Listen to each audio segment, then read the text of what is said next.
burang balam atuknya burang nuri abang marayok asatu rimbo. Jaweklah salam dari Abang Refki nentaga di siko.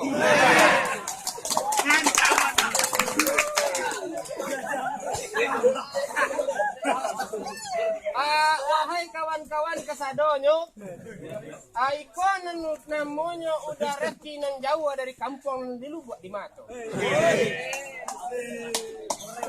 Tagak tasurang di siko di nagari Arbet namonyo. Ini mencoba merabap. Kalau di kampung Ambon namanya Darmas Raya. Itu gabungan dari Uda Jomas gabung menjadi Raya. Darmas Raya.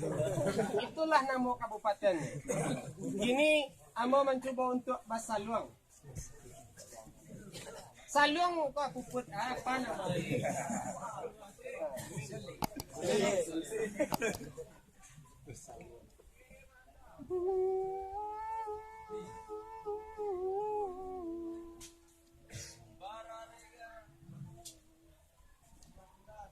Onde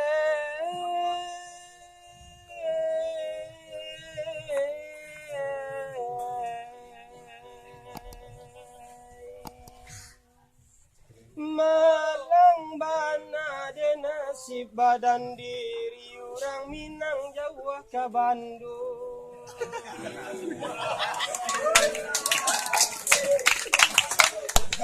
Baik pendidikan kanai lacuy lonem.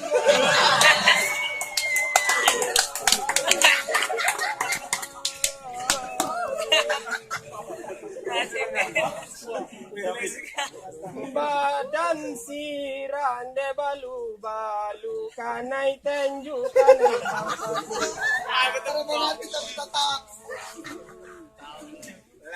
Tapi nama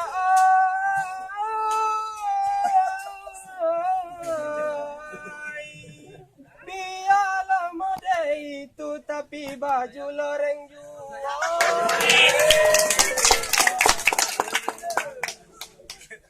Pai jalan ke kota Bandung mencari rambut cepak-cepak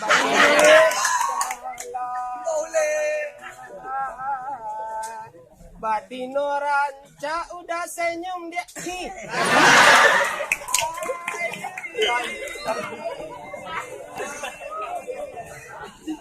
Apa dusi Bandung tagalepak di jalan.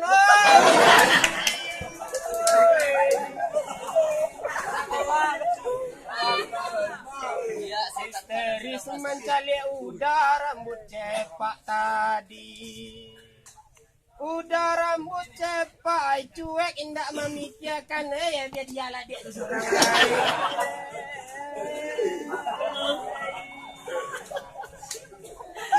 Nana dia tadi baca buaya salero memikirkan udah dah neng kene tiro.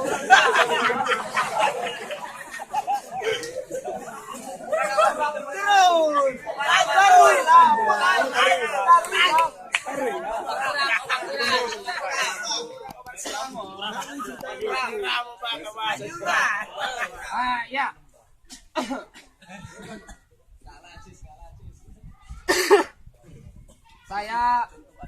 Anak saya ada bahasa Minang lah. Ambo punya keahlian yang lain. Menjual ube. Di kampung saya ada orang menjual obat. Dia menjual obat katanya tidak beruntung, tapi mencari untung juga. Ini obat bukan sembarang obat, tapi obat saya bawa dari kampung Ban. Obat ini terbukti mujarab. Obat ini terbukti boleh Anda coba dan Anda lihat. Saya jauh-jauh dari Bandung bukan sembarang-sembarang membawa obat, tapi obat ini sangat berbeda dengan yang lain. Yang pertama obat saya bawa ini yang dinamakan dengan bulu ketek pewangi yang sangat begitu memikat. Dan ini obat pertama, obat yang kedua yang saya bawa sangat memberikan efek khasiat sangat kuat. Bukan. obat pelemas tenaga. Tapi saudara-saudara, saya tidak ingin mencari nafkah di dalam kehidupan saya menjual obat. Tapi saudara-saudara, saudara balikkan saja modal saya. Sama saja dia mencari untung di dalam modal. Oke guys, jangan lupa share, like, and subscribe. Thank you.